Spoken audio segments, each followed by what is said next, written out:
Dependa do favor de Deus para tudo, mas nessa área aqui que você tem dificuldade, ore sobre isso, pelo favor de Deus. Certo? E foi isso que aconteceu. Em vez de isso inspirar as pessoas na área da sua fraqueza, você deve buscar a graça de Deus. As pessoas fazem todo tipo de coisa para merecer aquilo, mas deixe-me dizer uma coisa. O diabo não é tolo. Ele vai fazer de tudo para que o favor de Deus não flua na sua vida. Ele não vai dizer para você, vá e peque. Isso não funciona normalmente com cristãos, especialmente os da nossa igreja. Não funciona. Não funciona. Vá e peque. Amém? Você não fará. Mas se o diabo falar, hey, faça o melhor. Hey, vai lá. E diga às pessoas que os 10 mandamentos são para hoje, se esforce para cumpri-los. Sabendo que se fizermos o melhor, vamos acabar fazendo aquilo que o mandamento diz não faça. Mas seguindo o Espírito, você vai acabar fazendo tudo aquilo que a lei diz que você deve fazer. Não vou falar de novo, compre o CD. Ok? O problema conosco é que não descobrimos que nós temos uma raiz secreta, até mesmo o pregador. Todos nós temos uma raiz ou raízes na nossa vida esperando para germinar. Todos nós aqui quebramos os 10 mandamentos. Se não, na prática, na mente. Isso nos faz o quê? Todos grandes candidatos para a grande graça. Estou certo? Você não crê em mim. Essa é a razão por que da sua descrença. Você diz, pastor, não era tão ruim. Eu não usava drogas. Eu não fazia nenhum mal. Essa é a atitude que as pessoas têm. Eu não sou tão mal, ok? Então, quando eu comecei a falar sobre os testemunhos das pessoas, muitos da América, pessoas que eram viciadas em pornografia, por exemplo, e eles confessavam isso durante o testemunho. Sim, faça isso. Quando cometer o pecado, confesse, não porque assim Deus vai perdoar, mas porque Deus já perdoou. Mas mais importante ainda, tem pessoas que ficam somente confessando seus pecados, chorando sobre eles, e enquanto estão confessando, certo? Caem no mesmo pecado. Porque não há poder nisso. O poder está em declarar que você é a justiça de Deus em Cristo. É o que o diabo não quer que você confesse. Declarar que você é a justiça de Deus em Cristo. Está me ouvindo? E nós ouvimos tantos testemunhos. Alguns estão no livro A Revolução da Graça. Amém, favor e merecido. E temos testemunhos de pessoas, e até mesmo alguns nós mostramos no vídeo de testemunhos. Estão dispostos a dizer que tinham problema com pornografia? Número 1, como é que você faz as pessoas falarem que tinham problema com pornografia? Não somente isso, mas dizem que 2 anos se passaram e agora tem a vitória. Qual o segredo? Constantemente, quase todos eles dizem, comecei a confessar que eu sou a justiça de Deus em Cristo. E isso libera o favor, porque temos que crer nisso. Mas sabe que muitos testemunhos a pessoa diz o seguinte, sim, eu tenho confessado todos os dias, pastor, eu sou a justiça de Deus em Cristo. Mas interiormente, você acha que não é tão mal. Assim você vai cair.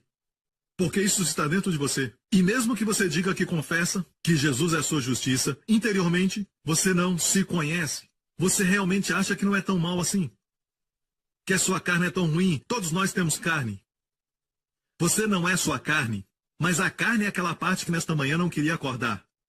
A carne é essa parte ruim em você, não é o seu corpo físico. Mesmo que a palavra sare, que também é usada para corpo, mas a parte da carne é aquela que quer fazer coisa errada, se rebelar contra Deus. Amém? Quer dar um tapa na cara de alguém? Olhar para a esposa do outro e cobiçá-la. Essa é a parte que é chamada carne. Todos nós temos.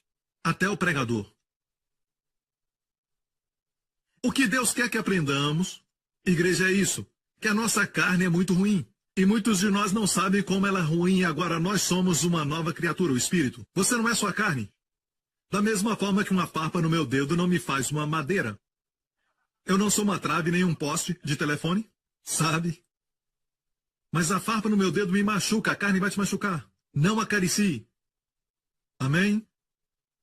Agora, a carne, não sabemos o quanto ela é ruim. Sabe o que o apóstolo Paulo chama a carne no tempo presente, no grego? Na minha carne, tempo presente, não habita bem algum. Não cremos nisso. Realmente nós não cremos. E é por isso que nós acompanhamos uma irmã para casa. Tudo começa bem inocente, só vou acompanhá-la porque está muito tarde. Amigo, não confie na carne. Pastor, minha carne não é tão ruim assim. Não vão dizer isso, é lógico. Está tudo sob controle. Isso é confiar na carne. É onde tudo começa. Eu realmente creio que muitos adultérios começam inocentemente, pensando estar sob controle. É somente um café com ela. Eu só vou levá-la em casa. Sempre começa assim. Ninguém começa pensando de manhã, hoje vou cometer adultério. Se você pensa assim, você não é salvo. Não nasceu de novo. Ninguém acorda de manhã pensando assim. O apóstolo Pedro não acordou naquela manhã dizendo, vou negar Jesus hoje. Deixa-me ver. Negar ou não? Devo fazer? Uma vez? 2 vezes? Acho que vou negá-lo 3 vezes. Você acha que ele acordou de manhã pensando em negar Jesus 3 vezes? Não, lógico que não. Tudo começa com confiar na carne.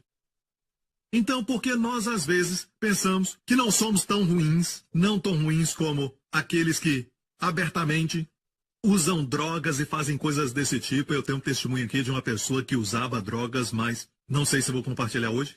Ele era viciado em drogas e ainda vendia drogas na Austrália e Jesus o libertou. Pronto, compartilhei. Glória a Deus. E então, o fato é esse, que quero fazer um resumo e dizer, Deus quer te resgatar, mas precisa descobrir o que impede a graça. É sua tentativa de se justificar e fazer você justo. Vamos ver em Gálatas, por favor. Separados estais de Cristo vós, os que vos justificais pela lei, justificar ou ser feito justo, no momento que você tenta a justiça própria, no momento que tenta se justificar pela lei, da graça tendes caído. Você cai da dimensão onde a graça flui em você, onde a graça pode te ajudar e trazer a provisão, onde a graça te cobre, da graça tendes caído. A graça é maior, senão você não pode cair dela. A lei está embaixo, senão você não caía nela. Então, amigo, a graça é mais alta do que a lei. A graça vai além da lei. A lei diz não roubarás. A graça vai te fazer um doador. E permite que as pessoas roubem de você sem levá-los para a justiça. Amém. Quero dizer isso. A graça é provedora, mas se você está caindo da graça, você está no lugar onde você ainda pode receber a graça. Sou contra a ideia de que o pecado para a graça, eu sou contra o pecado. Mas essa não é a razão. Quando Jesus andou na terra, os pecadores, as prostitutas, os coletores de impostos eram capazes de receber de Jesus quando tocavam nas suas vestes. Ele os tocava e todos recebiam. Eram curados, eram limpos. Os leprosos.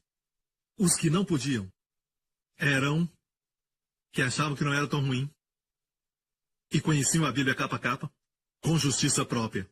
Eram eles, chamamos de fariseus. Na Bíblia, eles não puderam receber de Jesus.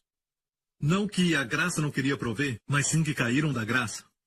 Israel caiu da graça antes do bezerro de ouro, quando disse em hebraico, Ko Hashem diber Adonai naaseh. Certo, em hebraico isso é muito forte, porque eles falaram tudo o que você mandar nós faremos antes de ouvir os 10 mandamentos. Não havia nem sido dado. Se orgulharam da sua capacidade. E depois disso, o primeiro mandamento, não terás outros deuses. E veio o bezerro de ouro. Só porque alguém prega a lei, alguém diz você tem que cumpri-la, não quer dizer que eles estão fazendo. A força do pecado é a lei. Eu quero que a sua vida prospere em todas as áreas. Eu quero que você tenha sua esposa como oliveira, amém? E ela tenha unção, amém? Que a mantém jovem, forte, amém? E aos seus olhos linda, sempre. O diabo quer atrapalhar sua mente. Escute, igreja. Isso te ajuda? Outra coisa. Olha 2 Coríntios 6, verso 1. Diz assim, nós cooperando também com ele. Você pode cair da graça, tentando a justiça própria. E você sabe o que é justiça própria? Fazer coisas para se tornar justo, em vez de receber a justiça como dom. Declarando, eu sou a justiça de Deus em Cristo. Aqui, nós cooperando também com ele, Paulo disse, vos exortamos a que não recebeis a graça, o favor de Deus em vão. Não receba a graça de Deus em vão. Não receba em vão. Então é possível estar numa igreja da graça, amém? E ainda não receber o favor de Deus. Não receba em vão. Em vão quer dizer que não está produzindo resultados na sua vida. Mas como não receber em vão? Perceba que esse é o começo, esse verso 1, e começa com e nós. Então tem que olhar o verso anterior. Estou certo? É uma simples aula de gramática. Certo? Originalmente, quando Paulo escreveu as cartas, não haviam capítulos. Então vamos olhar o último verso. Sabe qual é antes desse verso? para entendermos por que as pessoas não recebem o favor de Deus. O último verso, antes deste verso, está no capítulo 5, verso 21. Aquele que não conheceu o pecado fez pecado por nós para que nele fôssemos feitos justiça de Deus. Então, não receba a graça em vão. Deus te fez a justiça de Deus em Cristo e aqui você está, você não quer aceitar usando a justiça própria. Aprenda a receber